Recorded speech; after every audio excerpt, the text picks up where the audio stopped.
Hello mga ka-farmers, welcome back to my channel. For today's vlog ay isi-share ko sa inyo kung gaano kaganda ang nagawa kong breeding na ito. So ang breeding na ito mga ka-farmers ay nag-compose ng White Leghorn na male at saka Barred Plymouth Rock na female. So samahan niyo ko at ating i-discuss. Pero bago tayo magsimula mga ka-farmers, shoutout lang natin ating mga kaibigan na si Ziki Media at si Doroteo Alom Jr. At sa mga ka-farmers natin na palaging nanonood, shoutout sa inyo at maraming salamat. 2 years ago mga ka-farmers, meron akong idea na mag-breed ng isang White Leghorn na male at saka yung Barred Plymouth Rock na female. Nung dumating yung time na meron akong rooster na White Leghorn at saka yung female na Barred Plymouth Rock, ay inumpisahan ko na itong i-breed. Itong mga sisiw na ito yung actual na video ng ating mga cross ng Barred Plymouth Rock at saka yung White Leghorn. Ito yung mga sisiw na iyon mga ka-farmers. Ang unang batch na na-hatch ko sa mga cross natin ng White Leghorn at saka Barred Plymouth Rock ay siguro aabot sa mga 60 or 70 plus na mga sisiw.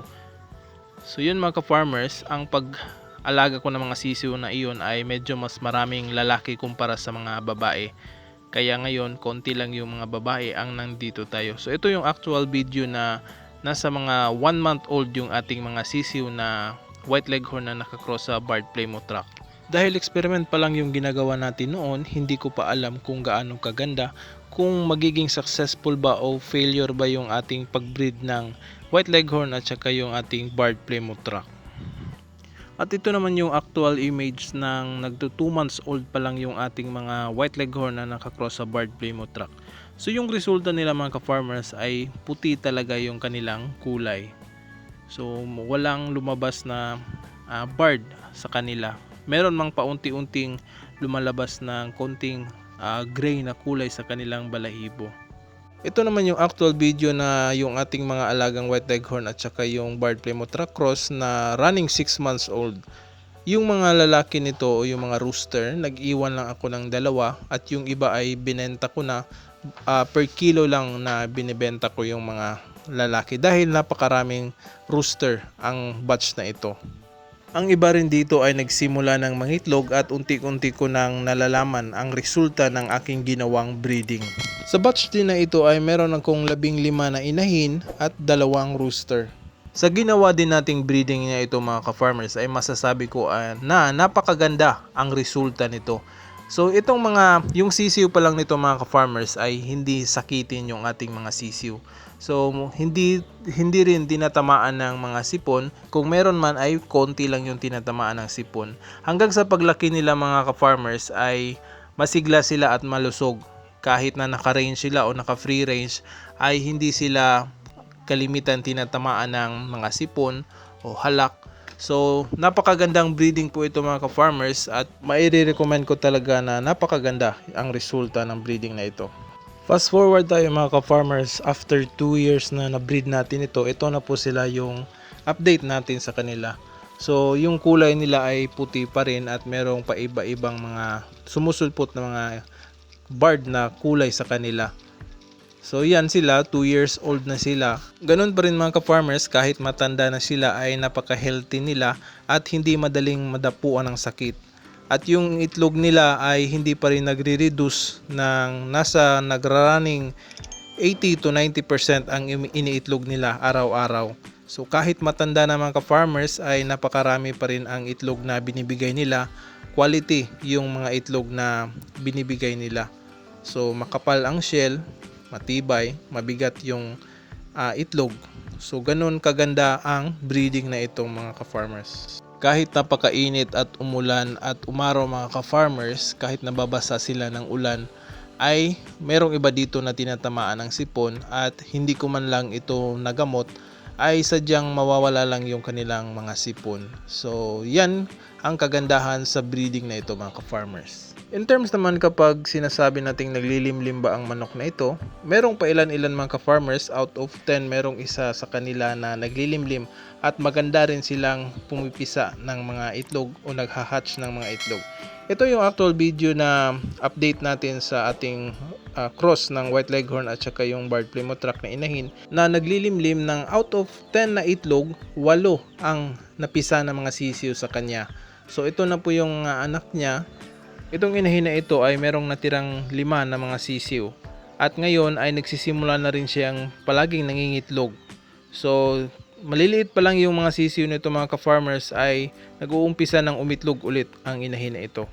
In terms naman sa pagpapakain sa kanila ay walang pinipili ang manok na ito. Parang native lang ang manok na ito na kahit anong makikita nilang pwedeng kainin ay kakainin nila. Kahit magbibigay tayo ng mga alternative na feeds ay kumakain din sila.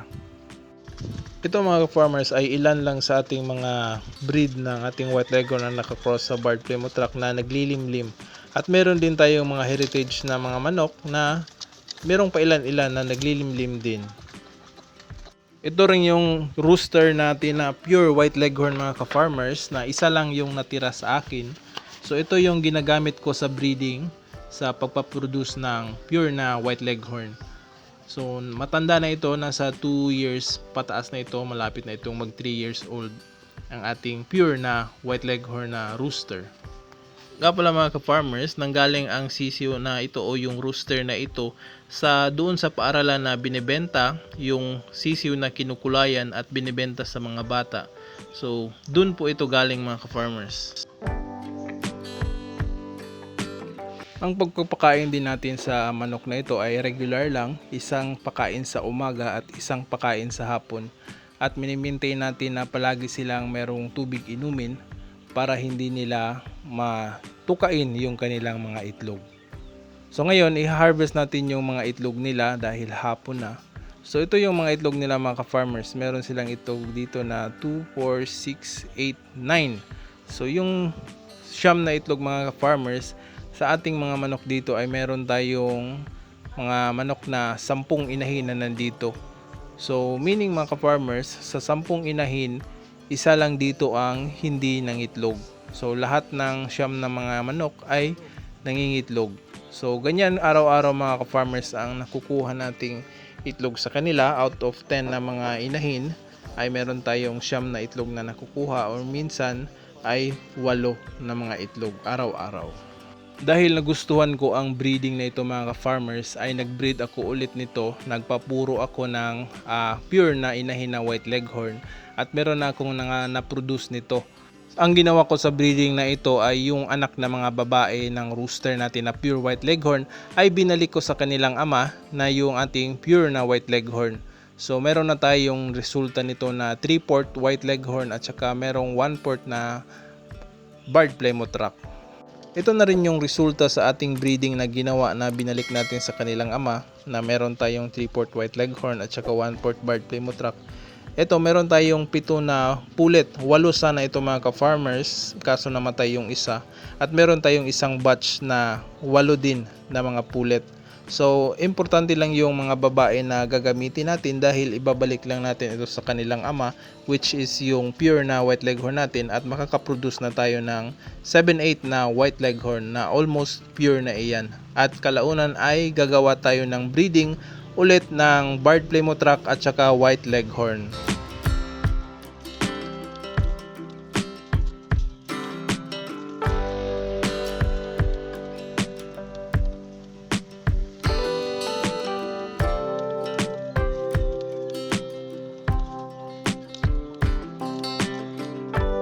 Ito naman yung sinasabi kong isang batch na 8 pieces na pullet na white leghorn at saka merong konting Barred Plymouth Rock.